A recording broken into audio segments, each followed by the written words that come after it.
financial freedom.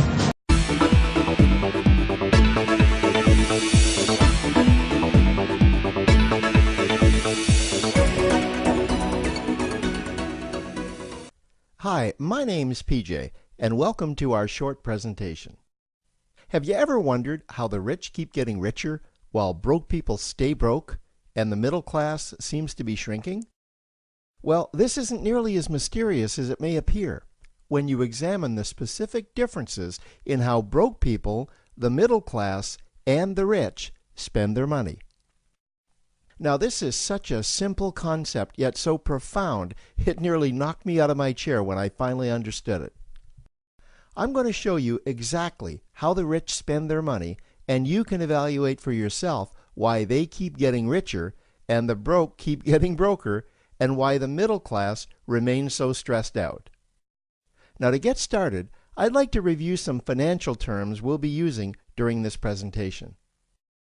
The terms that you need to be familiar with are cash flow, which means money you bring in, expenses, which means money you spend, assets. Now, this is the most confusing one.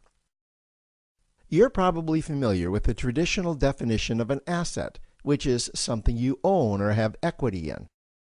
However, back in the 1990s, Robert Kiyosaki introduced us to a new definition of an asset in his groundbreaking Rich Dad, Poor Dad series of books. Robert taught us that an asset is something that pays you, and that's the definition we'll be using here. Liabilities is the last term, and it's defined as things that cost you money. As an example, a house is typically viewed as an asset, but can it actually be a liability? Yes, with our revised definition, anything that costs you money is a liability, not an asset. If you have a mortgage, your house is an asset to your banker because it pays him or her every month. But could a house also be considered an asset to you? Yes, in the right circumstances it could, when it pays you money. Let's say you buy a house and you rent it out, and it paid you a positive cash flow every month after all expenses. That would then be considered an asset. Now, one more time with the terms, just to be very clear before we continue. Cash flow is money you make. Expenses, that's money you spend. An asset pays you, and a liability costs you. Now let's take a look at how broke people spend their money. Now, when I say broke people, I'm not referring to the destitute. I'm speaking about that large portion of our society that lives from paycheck to paycheck and who never seem to have any money. In fact, most times there's more month left at the end of their money, and I'm sure many of you can relate to that group.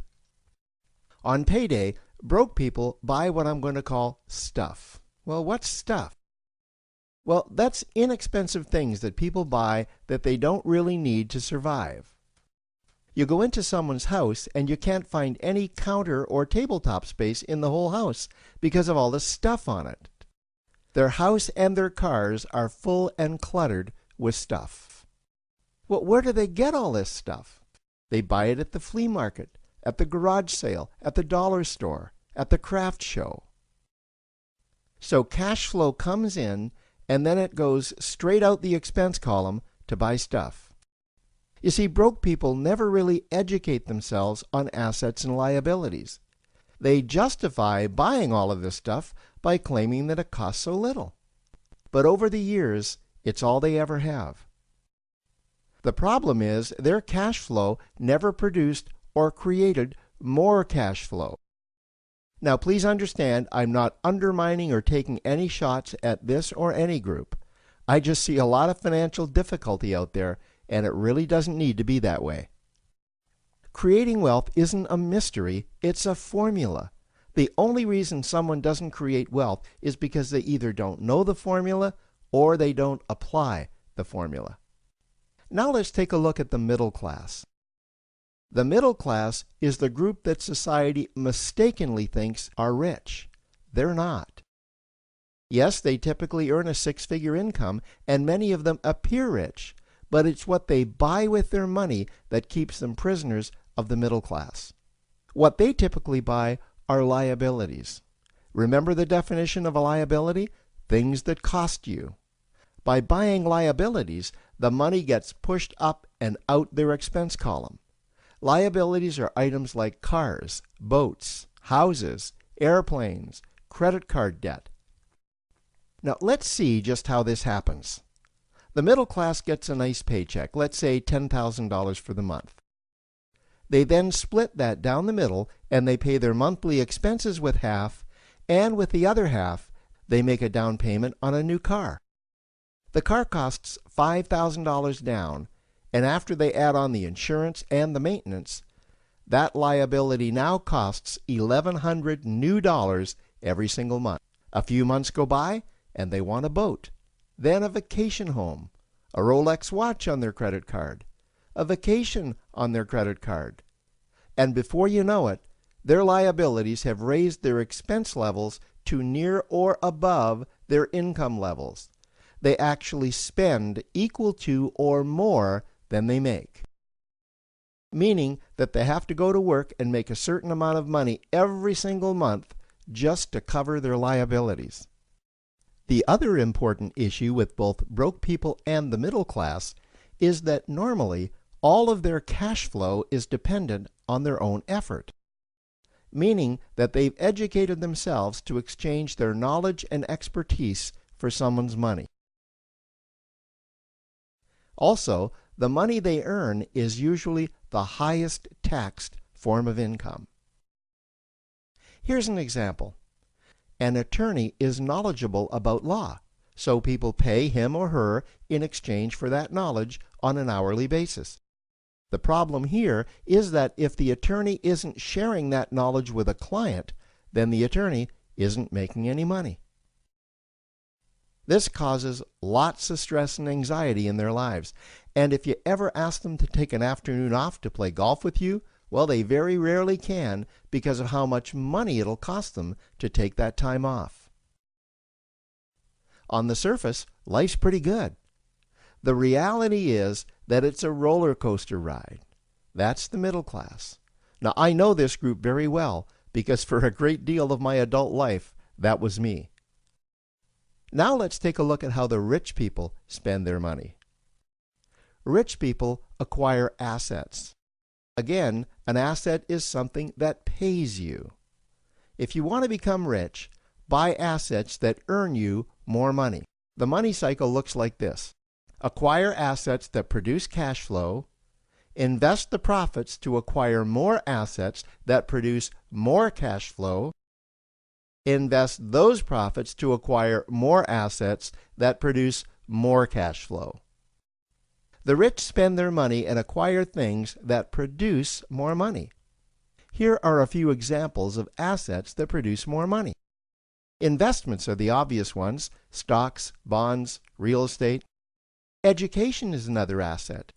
If you learn how to do something that produces more money for you and you actually do it, that's buying an asset.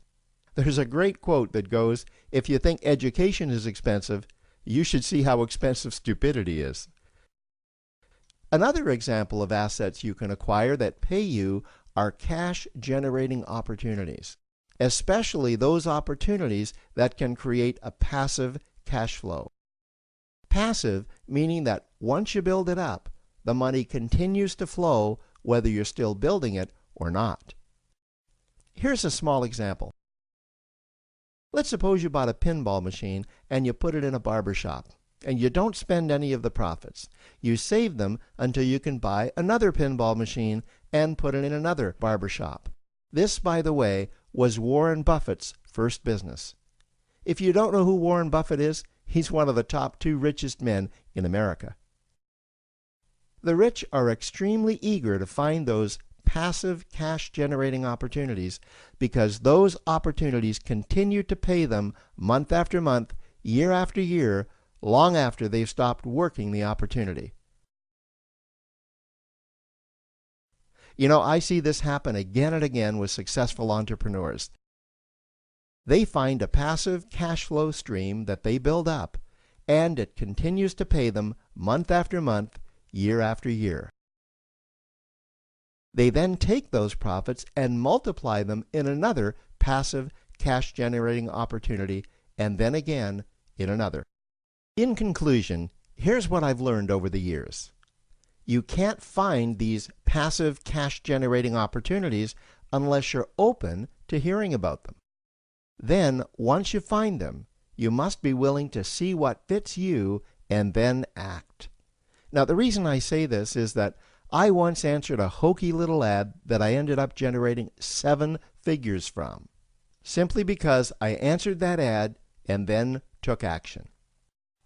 These opportunities are out there, you just need to find them. You also must be opportunistic enough that when the right situation does present itself, you don't miss it. So remember, broke people buy stuff, the middle class buy liabilities, and the rich acquire assets, preferably cash-generating opportunities that can create passive cash flow. They then take that cash flow and invest it in another asset that produces more cash flow. That's the wealth creation formula. Now, I trust you found this introductory information helpful. Now, to learn about one of the greatest cash-generating machines on the planet, click on the link below to proceed to step 2.